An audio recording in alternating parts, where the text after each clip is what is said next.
business, it's usually a race to cross the finish line of profitability.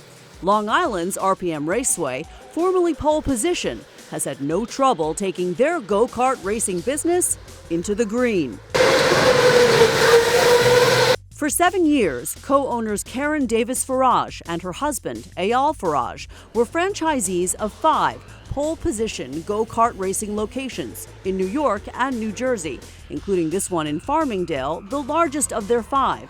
But the $10+ million company recently decided to pull away, deciding to run their own business as the newly rebranded RPM Raceway.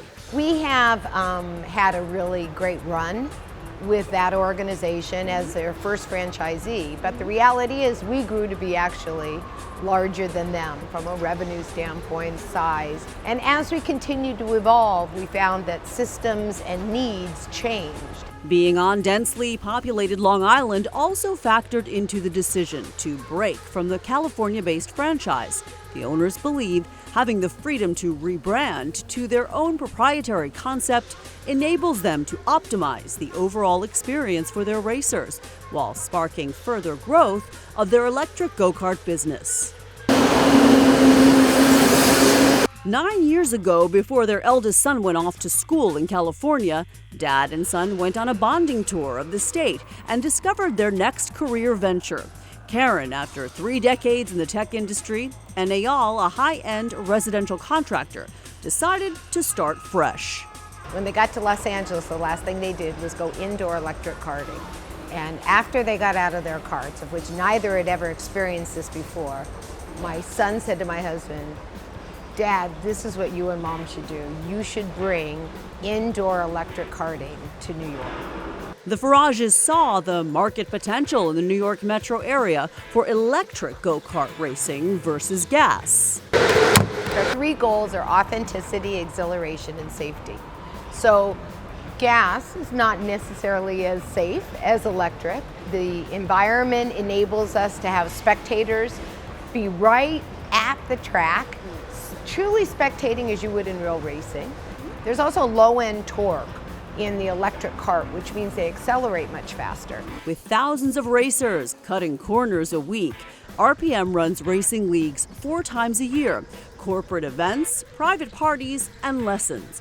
But now that they are no longer bound to pole position, RPM is adding new offerings, a different experience than what the pole position Raceway brand provided. That includes plans to install a bowling alley and restaurant here in their 120,000 square foot Farmingdale facility, and creating a mobile app to buy and schedule races before coming to one of RPM's locations. The Farages also recently installed this racing simulator to enhance the experience of attending the go-kart track.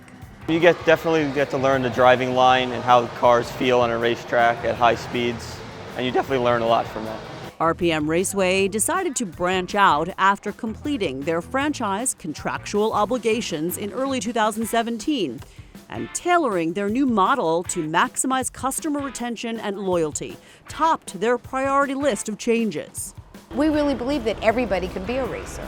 So we want to encourage racing, and therefore by changing our model, we really enable people to become a member, race twice, the first time that they come to race with us as a member, get a t-shirt so they can go away and have our brand proudly represented, and then come back time and time and buy bundles and have pricing value. Racing costs have been lowered. Previously $20 per event for members and $25 for non-members. Races are now around $15 per event for members, with certain discounts for bundles. When people sign up for membership, they can immediately use 2 free races on the same day, rather than waiting to use those races during their birthday month. We ended up doing 2 races, and 2 races non-membership price would have been $2 more, I think, compared to the membership, because you get 2 free races with the membership. So that convinced you? Right, of course. RPM will be opening their 6th location in Stamford, Connecticut soon. a newly rebranded and growing business that credits grassroots support on Long Island for a good portion of its speedy success. Connecting and networking to the business community and making sure that organizations like the chambers in your region, making sure that organizations like HIA Long Island, Discover Long Island, all of these organizations are incredibly vital organizations to us. They help us to rebrand.